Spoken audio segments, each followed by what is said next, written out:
Mais pourquoi Kylian Mbappé s'est moqué de son entraîneur Christophe Galtier à la veille de la rencontre entre le Paris Saint-Germain et la Juventus de Turin, comptant pour la première journée de la Ligue des Champions? Christophe Galtier a été questionné sur la polémique autour du mode de déplacement du club de la capitale française.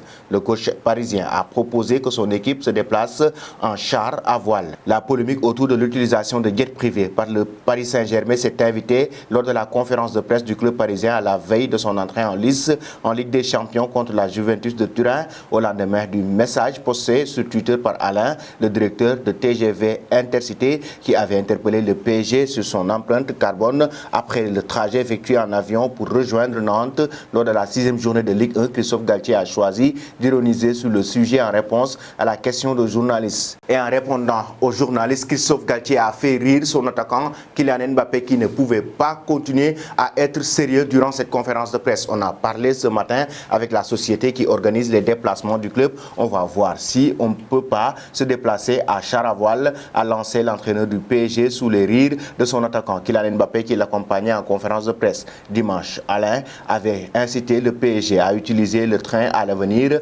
pour ses déplacements afin de réduire son empreinte carbone. Le dirigeant de la SNCF avait notamment pris l'exemple du trajet Paris-Nantes faisable en moins de 2 heures. Bon à savoir, l'empreinte carbone est un indicateur qui vise à mesurer l'impact d'une activité sur l'environnement et particulièrement les émissions de gaz à effet de serre liées à cette activité. Elle peut s'appliquer à un individu ou à une entreprise ou un territoire. Cet impact est généralement utilisé en dioxyde de carbone ou de CO2, mais quelle est la finalité? La raison pour laquelle c'est utilisé? Pour souci de simplicité et d'homogénéisation, on utilise pour les gaz à effet de serre une seule norme rapportée au CO2. Cela revient ainsi à déterminer combien de CO2 retiendrait la même quantité de rayonnement solaire et donc contribuerait au réchauffement climatique. À l'échelle d'un pays, l'INSEE définit l'empreinte carbone induite par la demande finale intérieure d'un pays, que ses biens ou services soient produits sur le territoire national ou importés.